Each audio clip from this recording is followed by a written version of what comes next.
Hello, everyone. Good morning and happy Tuesday. My name is Elena Riley, and thank you very much for joining me here at the Alert Center, where I bring you all of our top headlines every weekday morning. So let's head into our top one this morning here.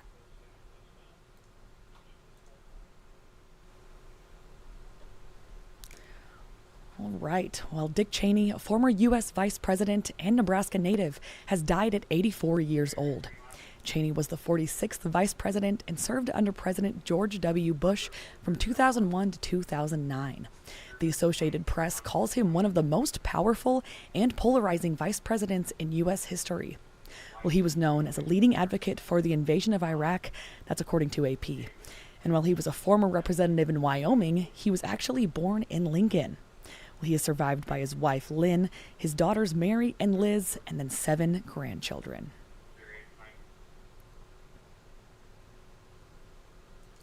Now to more headlines. Governor Jim Pillen made the announcement during a news conference yesterday afternoon that Nebraska State Treasurer Tom Breezy is stepping down.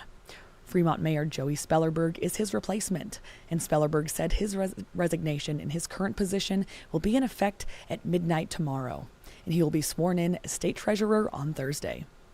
Well, Breezy has held the job for 2 years, and he served as a state senator for 7 years. He says he needs to spend more time at home, and he noted that he lives 110 miles away from Lincoln. Well, the changeup comes hours after former state senator Julie Slama announced that she would run for the office. And the Fremont Council president, that's Dev Sukram, will assume the role of mayor there.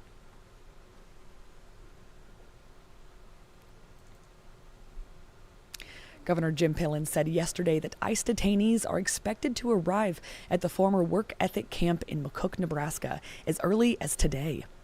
And Pillen said there will be up to 200 detainees housed there as part of Phase 1 of the Department of Homeland Security's plans for the facility. And he says the facility will likely hit its cap of 300 detainees by the end of the year. Well, the McCook facility required the transfer of nearly 200 inmates, that was in recent weeks, to make way for Homeland Security detainees. And First Alert 6 Investigates has been looking into where these inmates ended up. Of the 193 male inmates housed at the facility on August 20th, 172 remain in custody at different facilities. That's according to new data compiled by our team. And Homeland Security said it will pay the state $2.5 million monthly under a 2-year contract. Ooh, let's go back here. Alrighty, under a 2-year contract for the center. Well, the governor believes the deal could generate $14 million annually for Nebraska.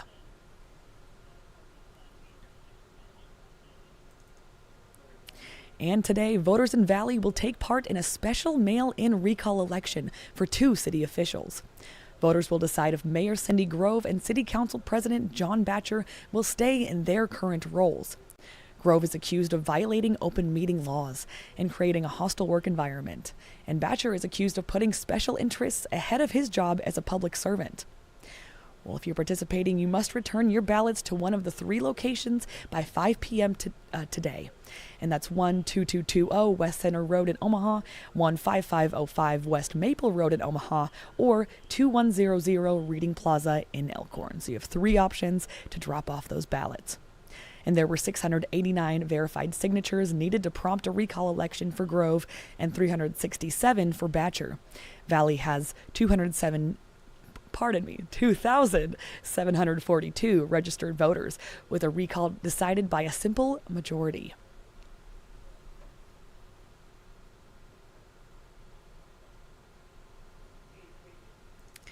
Well, and next up, today Omaha City Council is set to accept a bid to repair an eyesore at one of the city's busiest intersections. The bid is for about $250,000 to repair a damaged fence at the Omaha Public Library's Swanson branch near 90th and Dodge. That's in central Omaha. First Alert 6 previously reported on the issue back in March and found that it was posing a traffic hazard for drivers. And at the time, we saw holes in the fence. You just saw that earlier. Wow, a downed light pole as well, and car parts from crashes in the area.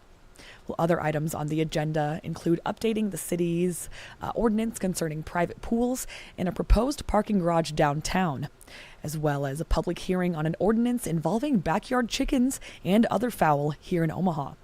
Well, the council meets at 2 p.m. most Tuesdays, and their meetings are live streamed on the city's website if you can't make it.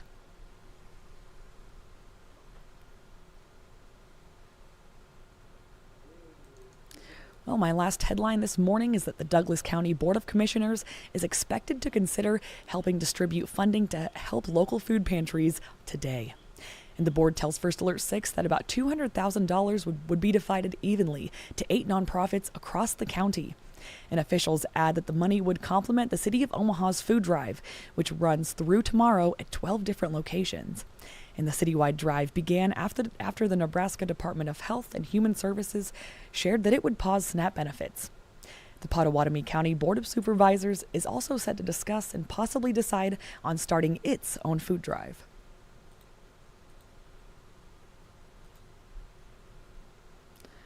Now we'll head here to First Alert 6, where we can find all of these top headlines. This is my web story, 6 Things You Need to Know. Of course, today is Tuesday, November 4th. If you want to join me there at about 6 a.m. every morning, I bring this to you, as well as this live stream at about 8 a.m. every weekday morning as well.